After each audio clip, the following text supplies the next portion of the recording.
Second leadership पर लगातार काम।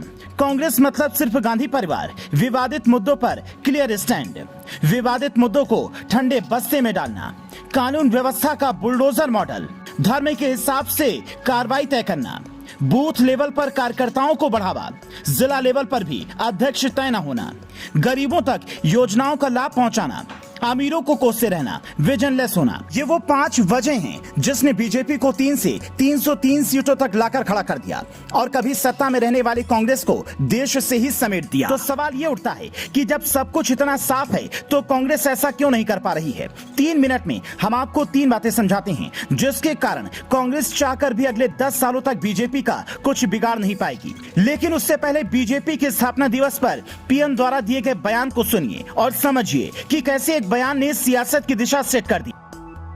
भाजपा हनुमान जी की एक और बात से भी बहुत बड़ी प्रेरणा मिलती रहती है हमें। जब हनुमान जी को राक्षसों का सामना करना पड़ा तो वो उतने ही कठोर भी हो गए थे। इसी तरह जब भ्रष्टाचार की बात आती है, परिवारवाद की बात आती है, कानून व्यवस्था की बात आती है, तो भाजपा उतनी ही संकल्पबद्ध हो जाती है मां भारती को इन बुराइयों से मुक्ति दिलाने के लिए। कठोर होना पड़े तो कठोर भी हो। हनुमान जयंती पर पीएम मोदी का यह उद्घोष बताता है कि 2024 में बीजेपी की बम्पर जीत होने वाली है। हालांकि राजस्थान में बीजेपी को अंदरूनी कलह की वजह से कुछ नुकसान हो सकता है जिसे भरने की कोशिश की जा रही है। बीजेपी को उत्तर भारत से जिन सीटों का नुकसान होगा उसकी भरपाई दक्षिण भारत से करने की प्लानिंग तैयार हो रही है। चुनावी तैयारियों के लिहाज से देखें तो अब ज्यादा वक्त नहीं बचा है, इसलिए कांग्रेस समेत कई विपक्षी पार्टियों को यह समझने की जरूरत है कि अब सिर्फ मोदी या अडानी अंबानी करने से काम नहीं चलेगा। सबसे बड़ी दिक्कत कांग्रेस की 3 बड़ी मुश्किलें हैं जिसे शायद कांग्रेस के नेता भी समझ रहे हैं पर उसे दूर नहीं कर पा रहे हैं। पहली मुश्किल, राहुल प्रियंका के अलावा किसी आगे करें कि पार्टी में विरोध भी ना हो और जनता भी उत्साह के साथ जुड़े। दूसरी मुश्किल, अक्सर सरकार घोटाले के आरोपों पर गिरती है, भ्रष्टाचार या सियासी षड्यंत्र पर गेम होता है। यहां मोदी ने कुछ भी नहीं होने दिया तो कैसे गेम पलटा जाए।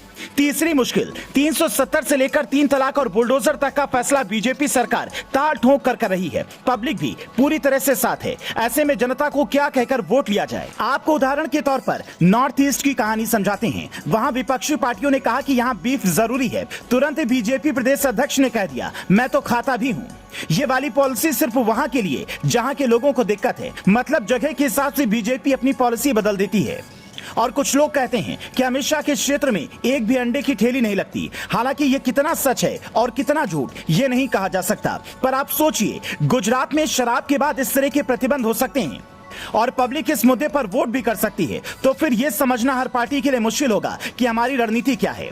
कांग्रेस राज में भ्रष्टाचार की कई फाइलें खुली, लेकिन जब 2G घोटाले में ए राजा बरी हुए, जिस घोटाले के नाम पर कांग्रेस की सरकार गई, तो कांग्रेस लोगों तक ये बात भी ठीक से नहीं पहुंचा पाई कि हमारे राज में घोटाला हुआ ही नहीं, ये हमें बदनाम करने के लिए था। कहते हैं कि लोकतंत्र में जब आप चीखना चिल्लाना बंद कर देते हैं तो लोगों तक अपनी बात पहुंचा नहीं पाते, उसी दिन आपकी सियासत खत्म हो जाती है। और शायद आज विपक्षी पार्टियों के साथ यही हो रहा है। खुद पीएम मोदी भी कहते हैं कि मजबूत लोकतंत्र के लिए मजबूत विपक्ष का होना जरूरी है, पर सवाल यह है कि मजबूत विपक्ष बनेगा कैसे जब तक उसके नेता ही एसी कमरों से बाहर निकलकर अपनी आवाज जनता तक नहीं पहुंचाएंगे। इन 5 कारणों के अलावा कांग्रेस के पतन के आपको और क्या कारण लगते हैं, हमें कमेंट करके बता सकते हैं। अगर स्टोरी अच्छी लगी तो इसे उन लोगों तक पहुंचाएं जिन्हें लगता है कि बीजेपी के दिन पूरे हो चुके हैं, ताकि वो ये समझ सकें कि अभी काफी वक्त बाकी है। Bureau report, leading Bharat TV.